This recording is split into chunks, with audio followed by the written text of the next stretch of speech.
Hello, welcome Tier Nerd. This time I'm going to do a video on the Fire Emblem franchise. Now, this is a franchise I really love, really fun, uh, strategy RPG franchise. Um, and even though I do play the cheap way with save states, it's still fun. And it took me many years to start playing on hard and lunatic difficulties. And recently, I've had a lot of fun revisiting some of these games and playing them on difficulty levels I've never tried before, and trying to do challenges. And I have all these plans for things I want to do for all these challenges I want to do Fire Emblem. And I was really inspired by Mecha and Mangs and their Fire Emblem channels, and I just had a lot of fun watching them play. And so I was like, okay, I need to start playing again. So this is my tier list of Fire Emblem. Now, some of these I haven't played, um, and I'll be mentioning those, but as well. But let's start with Fire Emblem One. So it shows up multiple times actually. There's Shadow Dragon, which is a remake of the first game. Here's the Nintendo version, and then this is a combination of Book One and Three. So Fire Emblem One and Three in one game. So I'm only gonna put one of them on the list because it's basically a repeat of the same game. So I think I'm just gonna put down Shadow Dragon, and as far as Fire Emblem games go, they're pretty average. I think I'll put it in B tier. I'd say Fire Emblem One. Yeah, I thought it was pretty average. So I think I'll put it. It's the one with Marth. It was a fun game, but a lot of the mechanics hadn't been developed yet in Fire Emblem One that we like today. But in Shadow Dragon, they changed. They added in the weapon triangle, and they added class changing and all this new stuff. But the original Fire Emblem One didn't have all of that. But even with those new additions, it didn't really make me enjoy the game more. So Shadow Dragon for me is kind of a B tier. Yeah, for the Arcanea games to me are just they're kind of average. The music's good though. And then Final Fantasy, and then Fire Emblem 3. So I'm gonna put this as this right here. I'm gonna put that as Fire Emblem 3. I'm gonna go out of order a little bit here. So Fire Emblem 3, I'm also gonna put in B tier. I might put it a little higher. I don't know. I only played it one time. I played it on the Super Nintendo. I played the version that's Final Fantasy One, Fire Emblem One and Three mixed together, and it was fun. It was more difficult. They added a bit of a challenge that Fire Emblem One didn't have. So I think I'll put them around the same level, around B tier. But yeah, the Arcanea games to me are just they're not they're okay. They're not the best though. Then we're gonna go back to Fire Emblem 2. So there's Gaiden right here, Gaiden for Nintendo, and then there's where is it? Where's Valencia? There we go. Fire Emblem Echoes, Shadows of Valencia, right here. So this is the remake of Fire Emblem 2 of Gaiden, and Gaiden was a pretty Gaiden was an old game and very clunky, but Shadows of Valencia just completely redid the whole game and made it amazing. It's got everything about the game's good. It's just a beautiful game, good music, voiceovers, everything. And it's a little different from the average Fire Emblem game. A little bit on the easy side, but I really enjoyed it. I think I'll put it in A tier for now. It was a fun game. There's a lot of variety in which you can do. So yeah, definitely recommend it. It's a little different, but it's a good game. So yeah, that takes care of the first three. Then we have Fire Emblem 4. Now, Fire Emblem 4, right here, it got kind of cut off. That's probably not the best picture. I think I'm going to put it in S tier, honestly. I don't know if it's my favorite Fire Emblem. It might be Fire Emblem 4 might be one of my favorites, if not my absolute favorite.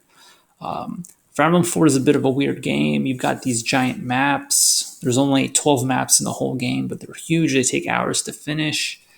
You end up with like 20 something units to use for most of the game. You could have as much as 24 at one point. And it's just so different how it handles a lot of stuff. Some of the mechanics are very clunky and not very fun to use. Like there's no trading, and it's kind of a weird game when it comes to managing your funds and your money. But it's such a unique game in so many ways about how it's split up into two generations. I don't want to spoil too much because the story is amazing. It's probably the best Fire Emblem story, and the music's great. I used to like most Fire Emblem games. I thought the music was kind of average, but Fire Emblem 4 had amazing music. That's probably my favorite soundtrack. Favorite soundtrack, best Fire Emblem story, and just a very unique game. But it's different. It's different.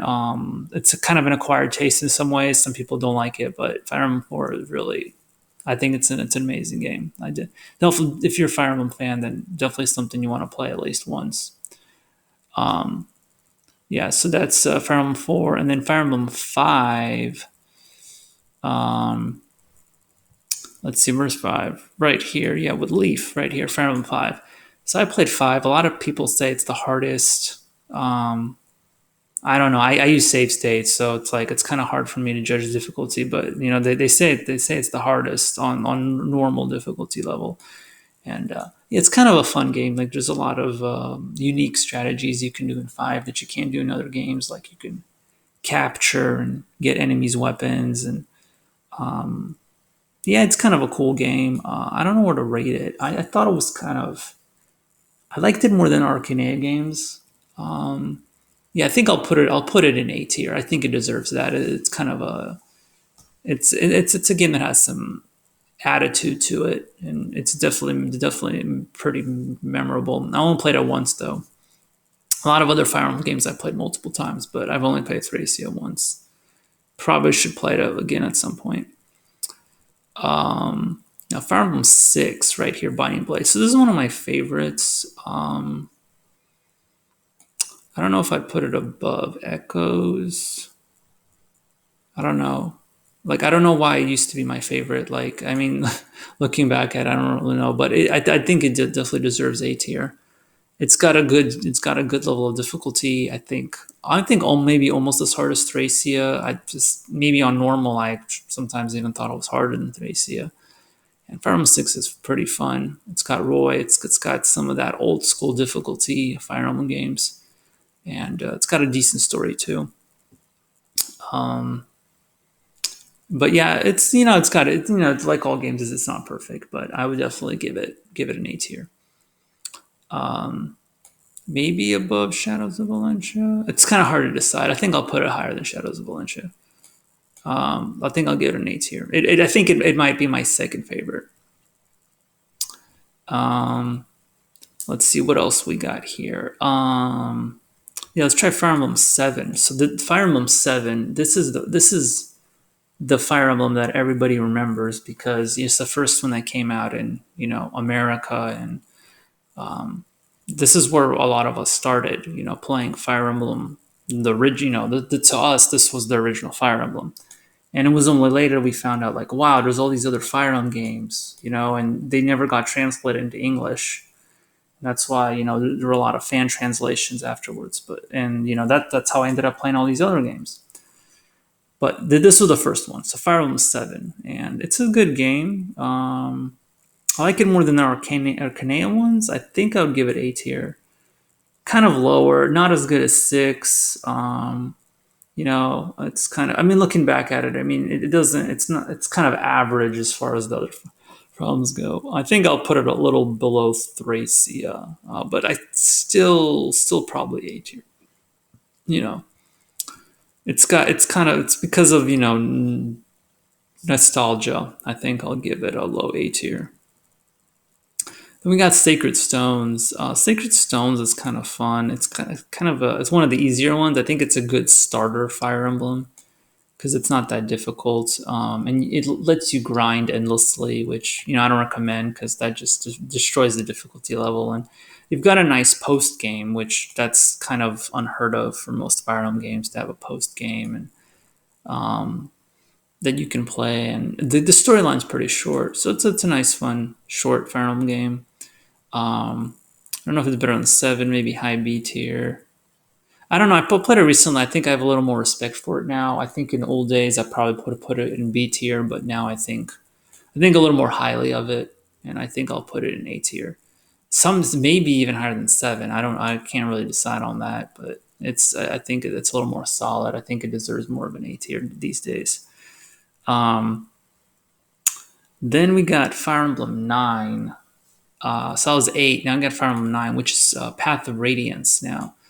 Path of Radiance. I think on normal difficulty, it's probably even easier than Sacred Stones. Like people say, Sacred Stones the easiest. I think Path of Radiance might even be easier because you have a bonus experience and you have forges and you have all this stuff to make the game really easy. And it's kind of a fun game. Slow. It's got some of the best graphics because it's actually on a console. It was on the GameCube, so it didn't have the Game Boy Advance graphics. It's a little nicer. It's got some of the nice graphics in any Fire Emblem game because it was on a console. And I don't know, I kind of like it, especially after playing it on hard mode. I think I kind of enjoyed it more. I think it's a good starter Fire Emblem.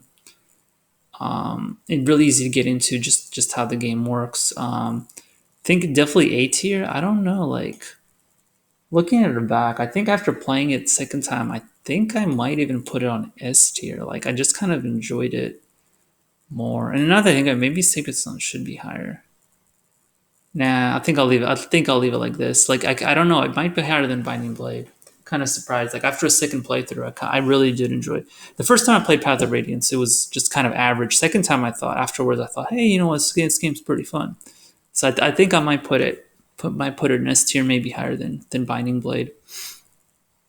So I had a lot of fun with Path of Radiance. Now the sequel, Radiant Dawn, I can't say the same. Radiant Dawn has lots of issues.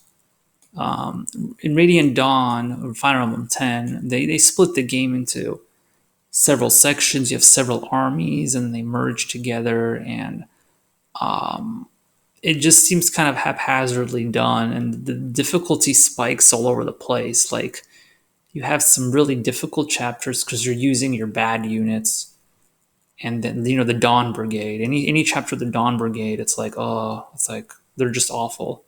They're like not worth using, especially since I was playing the game on like harder difficulty levels. They're just like not worth using. And then you can't wait till you get to use Ike and his group, because it's a sequel to Path of Radiance. So Radiant Dawn like just has so many issues. Like there's cool parts. It has a really large cast of characters, but it's also got one of the worst lords in history. Micaiah is like a twig. She's just so weak. She's probably the most fragile lord in history. Like she just dies from everything. Like I honestly think she might be the worst lord in Fire Emblem history. Like people complain about Roy. They say Roy's awful. I don't know about that. I think Micaiah can do some good damage, but she can't take a hit. And if she dies, it's game over. So I don't know. Radiant Dawn, not quite as fun. Like there's just so many issues with Radiant Dawn, especially on harder difficulty levels. It's just a pain to play sometimes. I think I'd put it in B tier. Yeah, it's definitely not A tier material. B tier, and I don't know. I might even put it lower than the Arcane games. I don't know. It might be the worst Fire Emblem game I played, which that's still not that bad. That's still a B tier game, but Radiant Dawn just wasn't quite so good. Yeah, it has its good moments, but it has a lot of moments that aren't very fun. That's Radiant Dawn. So we're almost done here because some of these are just repeats, and some of them are games I haven't played. So let's see. We've got Awakening now. So Fire Emblem Awakening. Yeah, I had fun with Awakening, but Awaken like see Path of Radiance and Radiant Dawn still had that old school Fire Emblem feel to it. Once you hit Shadow Dragon and then Awakening, you just started getting all of these new things like class changing and DLC and all of this other stuff that just kind of changed Fire Emblem, how Fire Emblem worked. And Awakening started adding all this like waifu stuff, and it completely just changed the face of Fire Emblem. It's kind of it changed what Fire Emblem was about. So I kind of prefer the old school stuff. So Fire Emblem Awakening, I mean, it had its good moments, but it started getting some of that new influence. It just kind of lost the appeal.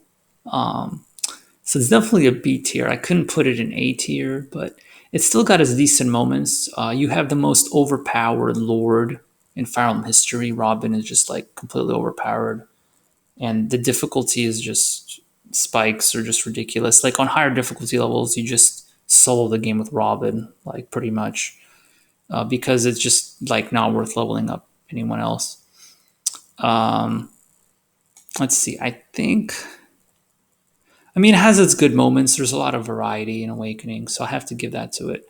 I think I'll put it higher than maybe the Arcanea games, Fire Emblem 1 and 3, right here, Shadow Dragon, and Fire Emblem 3, but it's definitely not A-tier material. I'd definitely put it in B. Let's see. Yeah, New Mystery of the Emblem. So this is just a remake of Fire Emblem 3. I played it a little bit, didn't get too far into it. These are, we already talked about these. So let's see, that leaves us with Fire Emblem Fates right here and with Three Houses. Now, so unfortunately, so I can count these Fates games as three separate games because they are very different from each other. Birthright's supposed to be super easy. Conquest is the hard one. Revelation is just kind of somewhere in the middle with difficulty. It's kind of weird. So I've only played Birthright, which everyone says is like one of the worst ones. That people say Birthright's bad, and they say Revelation's bad, and then Conquest is amazing. So fortunately, I have not got around to playing Conquest. I don't know when I will. I've only played Birthright, and it was like people said, it was kind of like average, like nothing that great. It kind of lost the appeal of the older Fire Emblem games. So I really don't know if I should put it below Radiant Dawn or maybe a little higher than Radiant Dawn, but it wasn't that good. I'd still give it B tier. It wasn't like awful, but it really was kind of hard to get into. Maybe like really, really low B tier, I think, which is pretty fair for Fire Emblem Fates. Now, Conquest, people say is amazing, which is true. If it's true, then I probably ended up giving it A tier when I get around to playing it. And people say Revelation's bad too, which means I would probably also give it a B tier. So yeah, these two I can't really rate. And then Three Houses, I haven't played Three Houses, which people say Three Houses is great, so I can't rank it. So whatever's left here, it's either I already talked about it or I can't rank it. So this is pretty much my tier list. So nothing in C and D tier, so nothing really bad. But S tier, I just have Genealogy of the Holy War, Fire Emblem 4, and then, Path of Radiance. And then you got some A tier games, B tier. So yeah, Fire Emblem's a solid franchise. What can I say? There's some good games. And yeah, so that's it. That ends my third video.